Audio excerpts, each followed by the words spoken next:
Freedom Honor Flight takes local veterans to Washington, D.C. to see the memorials built in their honor and then brings them home to a hero's welcome. The whole trip lasts just a day, but a group of women in our area are working hard to make sure memories are not the only thing veterans take away from the trip.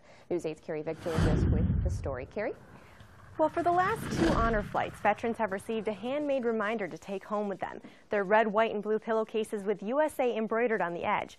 Volunteers are hard at work again preparing for the next flight, all with the hope that the pillowcases will serve as each vet's personal memorial, reminding them every day of just how appreciated they are.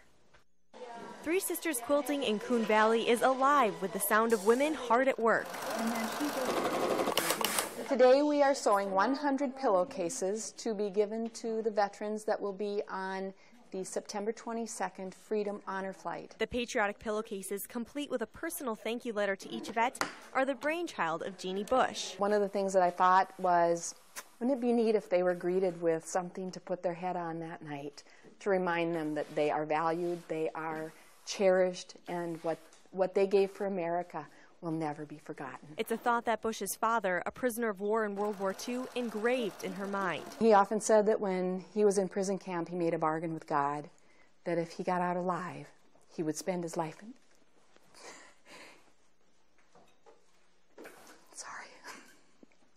that he would spend his life in service to America.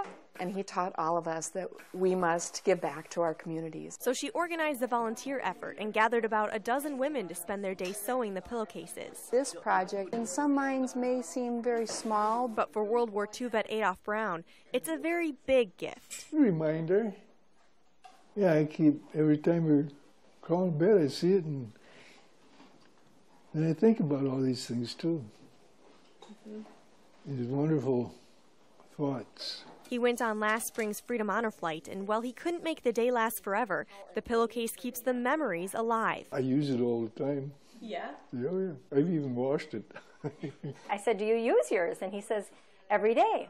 And then I take it off and I wash it and I put it right back on. If there's any way I could help, I would do that too. There's stories of thanks like these that make the day of work all worth it to the women. Veterans appreciate it, and they have said in the number of times that we've done this and gotten letters and that back, how much they appreciate it. It means a lot to them. By volunteering, it all comes back to, it's a very, very warm, wonderful feeling, and for me, it's the best tribute to my father. This is the 3rd flight the women will be handing out pillowcases to the veterans. All right, thank you, Carrie. This is such a great story on so many levels. Absolutely. Beautiful pillowcases, such a neat reminder for those veterans. All the fabric was donated by a couple on the Freedom Honor Flight board. The rest of the materials are all donated by the volunteers themselves.